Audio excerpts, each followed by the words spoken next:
Any discussion అన్ని decisions నేనే తీసుకుంటాను. వెళ్దామా? వెయిటింగ్. టీవీ ఎందుకమ్మా, పడుకోవచ్చు కదా. నిద్ర రావట్లేదు తాత. సరే. అన్నలేని అనాథను ఆదరించండి, ఆశీర్వదించండి. మీ అమూల్యమైన ఓటుతో గెలిపించండి. హలో, నేను రాంప్రసాద్ మాట్లాడుతాను సార్. చెప్పండి. పాప హంతకుని గుర్తుపట్టింది సార్. వాట్?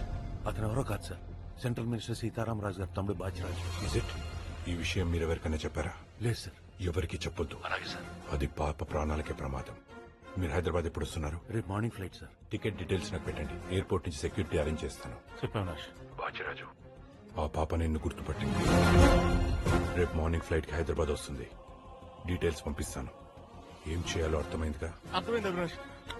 అసలు ఆ పిల్లని ఎలా గుర్తుపట్టింది రా? నా వల్లే. I'm the reason. ప్రొయాక్టివ్ గా ఆలోచించి అన్నలేని తమ్ముడు అని చెప్పి పోస్టర్లు కొట్టించా. మీ ఇద్దరు ఫేస్ పక్క పక్క పెంచా.